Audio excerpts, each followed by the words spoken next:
Welcome back, my friends, to the motorbike show that never ends. It's hello from him, and it's hello from Sasha the Guzzy Dog.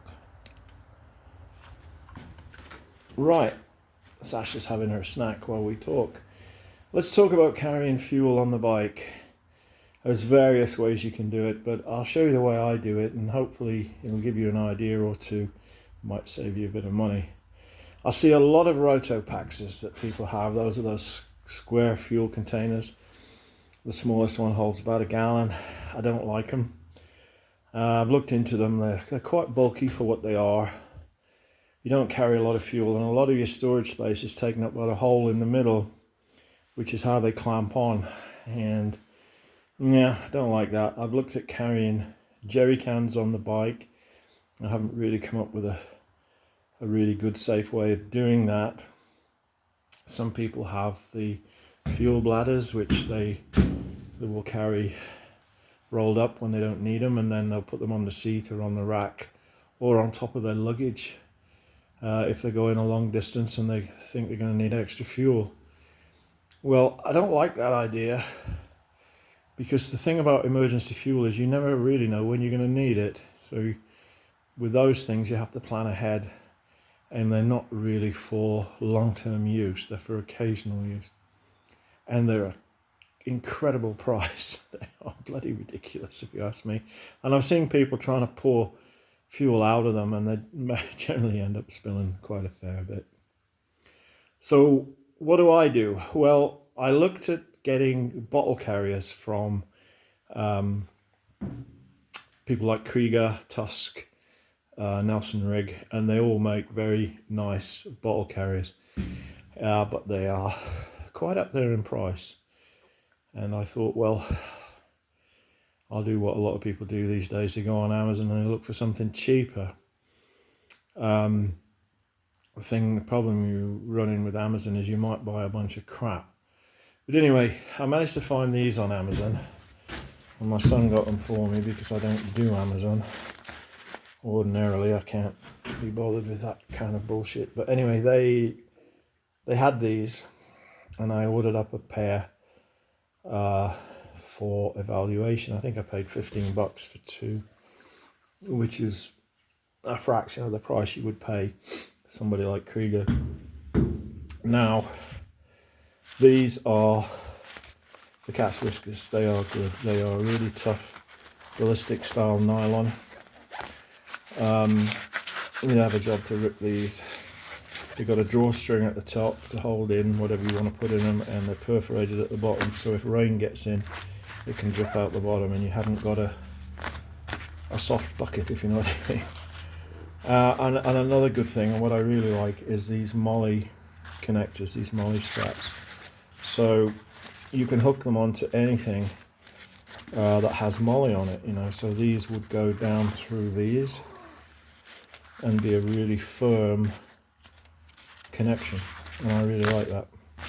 So $15 for two.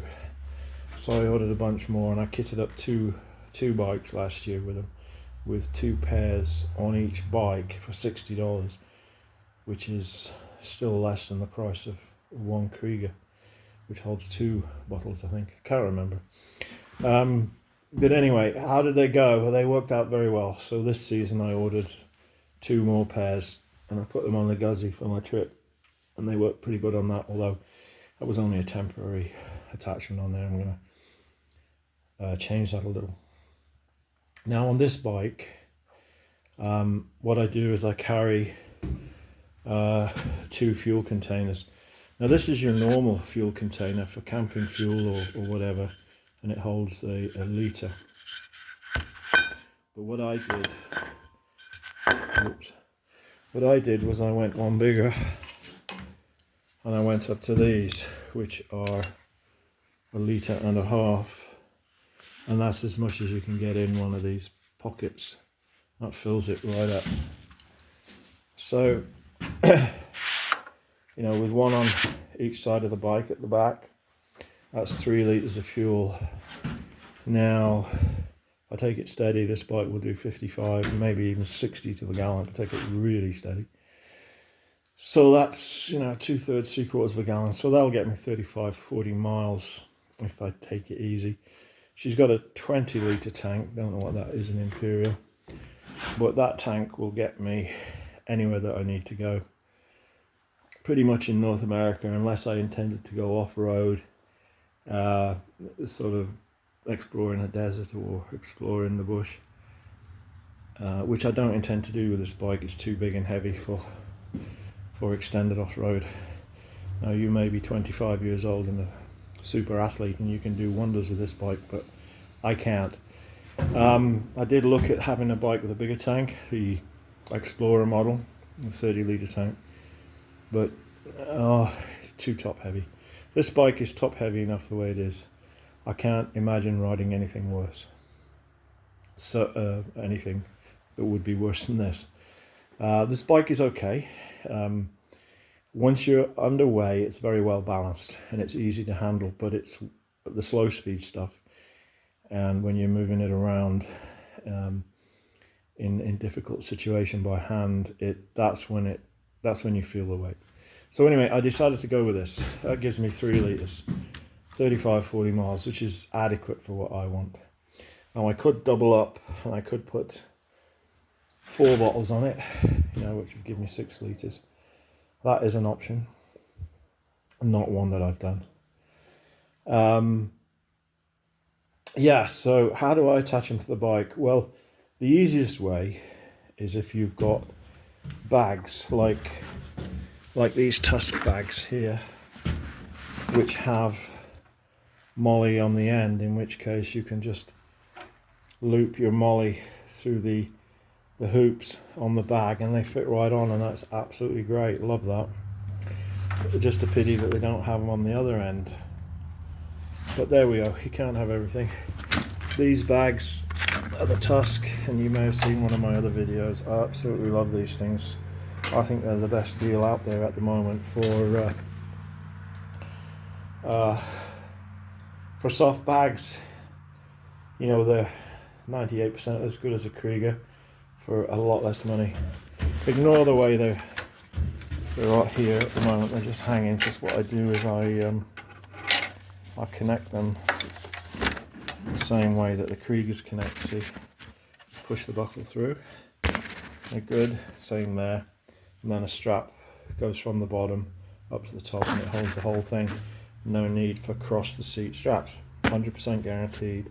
Love the things. Waterproof, 100%. Now then, let me show you on this bike how I use these pocket deals and how I bolt onto the bike securely. Now you could just have them loose, or you could just have them hanging, but they'd flop around and eventually they'd wear the straps out. So what I do is this: I get a piece of ABS pipe, plastic pipe, cut it down the middle, so I get a section like that, and then the bottle will sit inside that, like that, you see.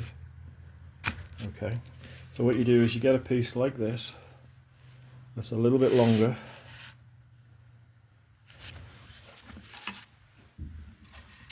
you cut him off, and then you cut a couple of slots in it like this, and then you bend the end, you heat the ends up and you bend them over, and then what that does, it gives you a solid bottom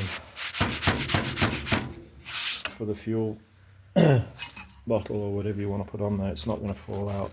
It's not going to be relying on the perforated bottom of the pocket to hold it in. Okay, so, and then because we've got a tab at the top and bottom, we've got somewhere to drill a hole and bolt it to the bike, and various ways you can do it. On this bike I made the sides plates out of Teflon to carry the bags. On that bike I made an aluminum plate to hold the bottle. Either way, it's fairly versatile. You can also make little brackets and strap them on the bike wherever you want.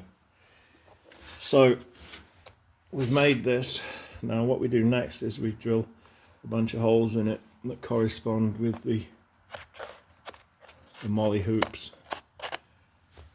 on the pouch.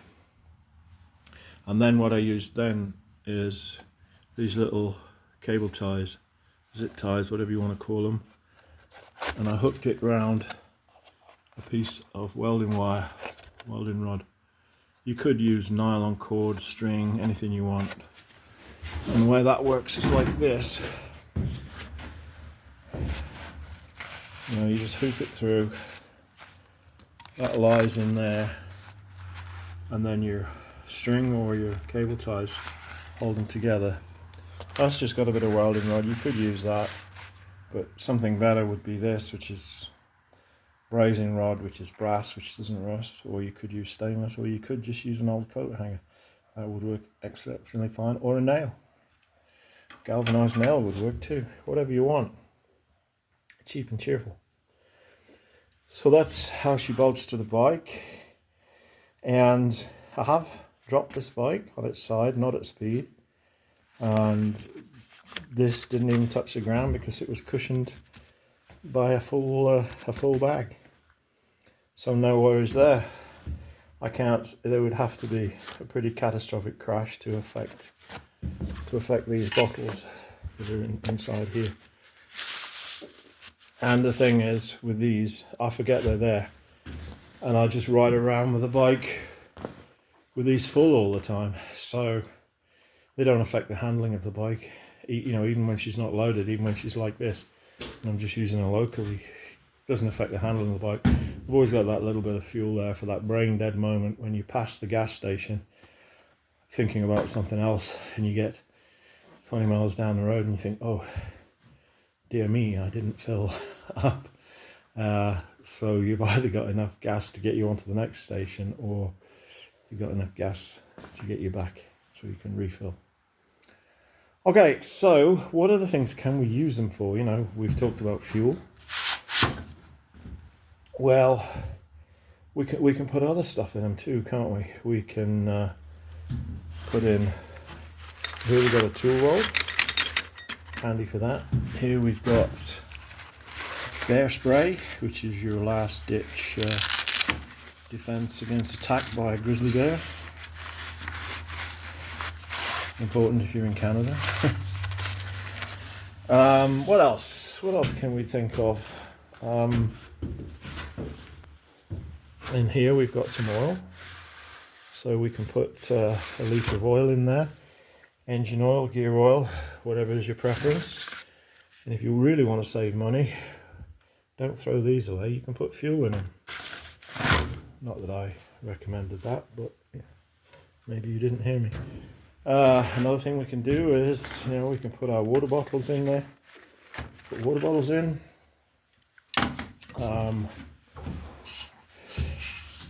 Thermos flask can go in there. So when you leave in the morning, you can take your morning coffee or your afternoon tea with you, whatever you want. Thermos in there. And another thing, what I really like is these water purifiers.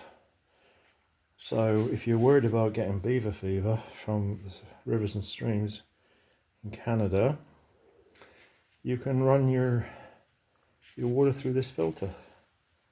I just got this quite recently. I haven't used it camping yet, but it does take the smell and the taste of chlorine out of the tap water that we have here, which is disgusting. And you can put that in there too. So, you know, 100%, I think it's a great, very cheap solution. Like I said, you know, a pair of these, I think it was $15 last year. I think it was closer to 18 this year, but you know, the price varies. Sometimes the place that sells them cheap doesn't have any in stock, and then a month later they've got them again. So I can highly recommend these things. I think they're fantastic. They do come from China, as do most things these days. No getting around that. Even if you buy top of the line luggage now, it's probably made in China. I know a lot of Krieger stuff is made in China, and they charge the earth for that. So yeah, politics aside, yeah, they're fine. And one thing about these Tuskers, they're not Chinese. Actually, they're made in Indonesia. You may have thoughts about Indonesia, but apparently it tries to be a democratic country, as do we. Anyway, better not get into politics. So there we go. If you want a cheap way to carry fuel on your bike and you don't mind doing a little bit of work, you don't mind cutting up a bit of pipe, doesn't have to be ABS, could be PVC or something like that. Could even be aluminum or aluminium if you want. Although the thing with aluminium is it does rub and it does turn everything grey. But yeah, it's a good solution, I think, and it carries just enough fuel to get me out of trouble. If I did envisage going somewhere where there was absolutely no fuel, then I might think of a different solution. But I mean, unless you're going in a really remote place, this is absolutely fine, plenty. So until next time, it's goodbye from him. It's goodbye from Sasha, the Guzzy dog. Say goodbye, Sasha. Goodbye, Sasha. So until next time, keep the rubber side down, keep the shiny side up, take care of yourselves, look after one another. Goodbye.